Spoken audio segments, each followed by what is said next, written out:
This is Beverly Doughty, and I'm sharing with you some of my most precious dreams. All my life, I have always wanted to be a singer. And when I came across this book called The Snowman Song, A Christmas Story, I thought this book is for me. It is written by Marilee Joy Mayfield, and the illustrations, which are just gorgeous, are by Tracy LaRue Hone. I'd like to read this for you and have you think about someone who's always wanted to be a singer.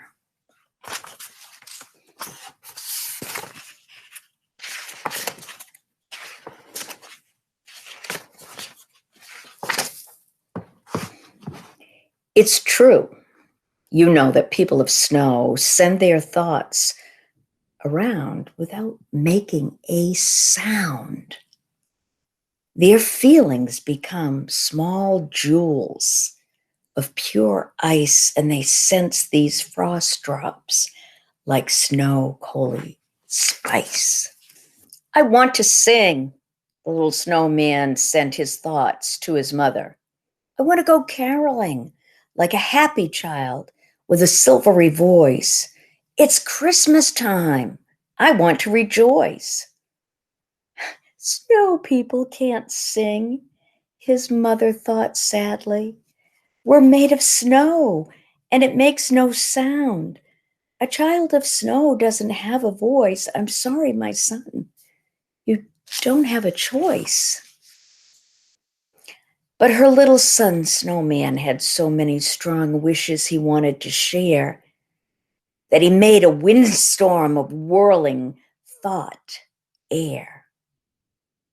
I want my voice to be like church bells or like harps that angels play in the clouds. I want my voice to be bright and happy and loud, so all the people and the creatures of earth will hear my proud hymn to our Savior's birth. A tiny bright bird with a darting quick pace wrapped her feet on his tree arm and sang near his face.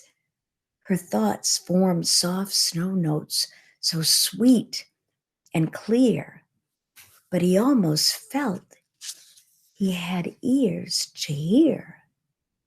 Why can't I sing like you, thought the little snowman. Of course you can. She sent this thought back to him as she touched his snow head with the tip of her wing. But first, you must really need to believe that no matter what anyone thinks back to you, it just isn't true that a snowman can't sing. How can I do that? Everyone tells me I don't have a choice. I'll never make music or have my own voice. I'm not sure how to do it. She sent back her warm thoughts. I just know you can change who you are. You have to believe. Feel it deep in your heart. Think strong thoughts in your mind. Even when there's no hope, you must see a star. So the sad little snowman put on a brave face. He worked hard to replace his doubts and his fears with thoughts of sweet songs, music, bells ringing in choirs. Deep in his heart, like a candlelit fire, his bright wish remained, his one heart's desire. The sun always cheered him at dawn. He felt strong. He tried to have hope that his voice would soon flower. Would this be the day? Would this be the hour? But his spirit grew weak as the day became long. Each day was a chance to make a new start. But by night, he cried ice and felt sad in his heart. Sometimes he looked up for signs in the sky, but nothing was happening. He couldn't make sounds. Despite all wishing, no one seemed aware that deep in the park, in the snow, he was there. But one day he woke up and something was new. The morning was crisp and the sky was blue. He felt powdery footsteps. "Mommy, look what I found!" A small girl stood near him. Then she jumped up and down. Her eyes were so happy, her thoughts like bright light. Her warm voice was filled with pure Christmas delight. "He's such a cute snowman. Could I stay and play for a while?" "Of course you can, dear. I'll be right here. Just have a good time." For most of the day, she played beside him. She straightened his hat and turned up his brim. She draped her red sweater and scarf around his middle. She sang him 3 songs, and she told him a riddle. Then she dangled her store-bought glass beads and charms all over his long carrot nose and both arms. "Do you think he can hear me?" she asked her mother. "Are you crazy?" sneered her big brother. He rolled his eyes. "Who told you those lies? Snowman can't hear anything that you say." "Let's go home," said her mom. "We'll come back another day." But the little girl didn't want to go home. Her once joyful thoughts took her more somber tone. She ran up to the side of his sad, snowy face and whispered these words, which felt like an embrace. "I know you can hear me. I really believe it. I think you were special.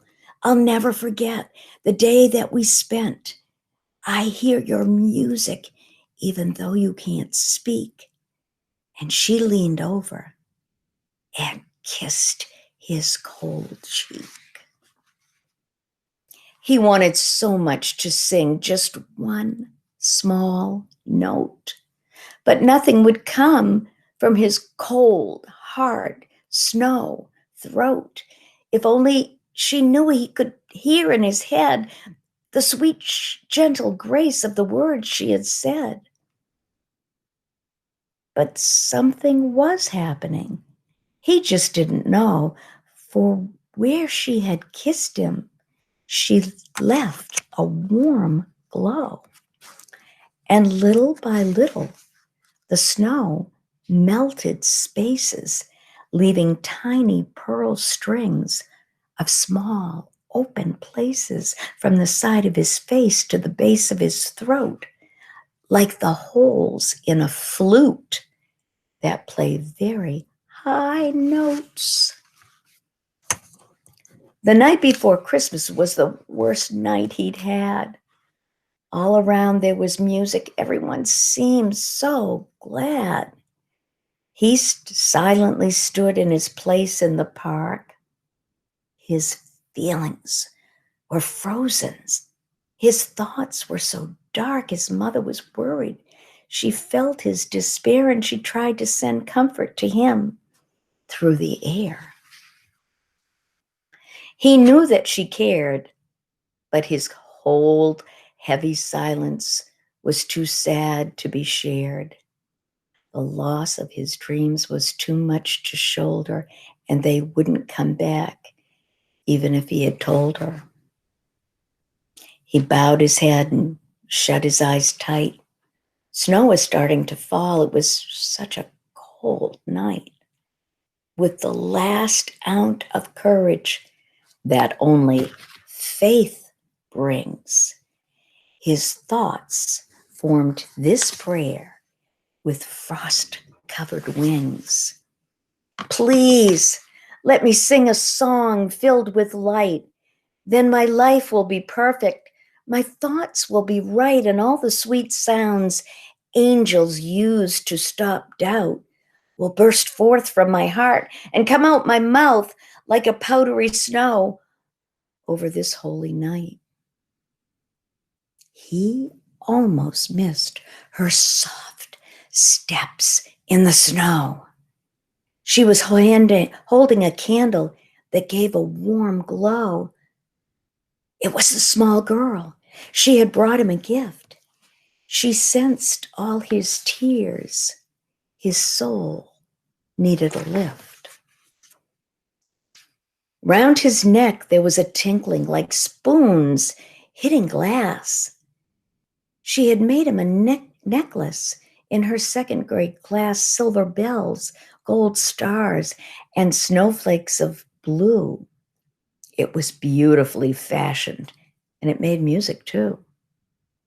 This gesture of kindness made his heart feel so light. His spirit was lifted. He forgot all his sorrow. No more thoughts of tomorrow. No more thoughts of the past. He just loved this one moment. He wanted to freeze it so it would just last. Then the winter wind came with a huge, forceful blast. The tinkling bell necklace swirled round very fast, and all of a sudden, the holes near his face blew out lyrical sounds like a heavenly flute. The whole world stood in place. His dream was fulfilled. He was no longer mute. His song was spring rains and violin strings, the fragrance of flowers and hummingbird wings, words of the great kindness, the faith in our hymns, the shine in our eyes, and a little girl's whims. More joyful than angels, more peaceful than sleep, filled with longing and prayers and memories to keep. For this sweet frozen moment, this small speck of time in heaven and earth, everything was sublime.